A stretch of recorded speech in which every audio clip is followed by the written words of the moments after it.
You ever feel like you're playing a giant game of whack-a-mole? You solve one problem and two more pop up. You put out one fire and another one starts right across the street. It's exhausting, right?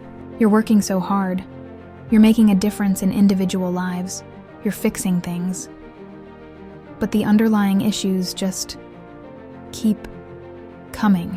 This is what happens when we focus only on fixing symptoms instead of tackling the root cause. It's like constantly bailing water out of a boat with a hole in it. Sure, you're keeping it from sinking for now, but wouldn't it be more effective to just patch the hole? That, right there, is the difference between fixing a problem and starting systematic change. Let me give you an example. Imagine a community where lots of people are struggling with food insecurity.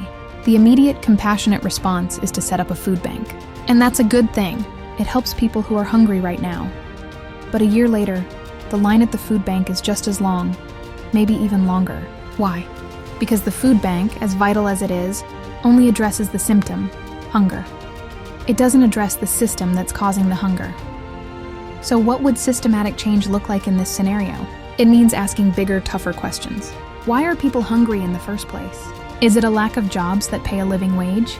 Is it a lack of affordable public transportation to get to grocery stores or workplaces? Is it because the area is a food desert with no access to fresh, healthy produce? Are there policies in place that make it harder for small local farms to thrive? See the shift? We've gone from how do we feed people to why are people unable to feed themselves? Starting systematic change means going beyond the individual problems. It's about looking at the entire machine, the structures, the policies, the cultural mindsets that keep producing the same negative outcomes over and over again. It's about transforming the very foundation. In our food bank example, it might mean advocating for an increase in the minimum wage. It could mean working with city planners to create new bus routes or launch a community-owned grocery store. It could mean changing zoning laws to allow for urban gardens and farmers' markets. These actions transform the conditions that led to hunger. They patch the hole in the boat. And this applies to everything. In education, we can tutor individual struggling students, or we can tackle the inequitable funding systems that leave some schools without basic resources. In environmentalism, we can all diligently recycle, which is great.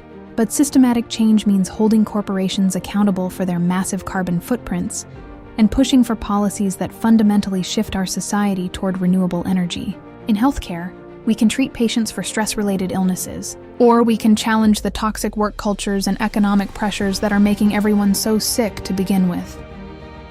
This kind of change is hard. It's slow.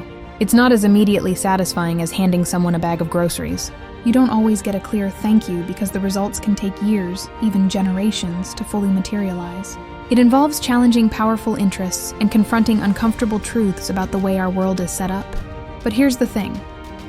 It's the only way to create lasting, meaningful progress.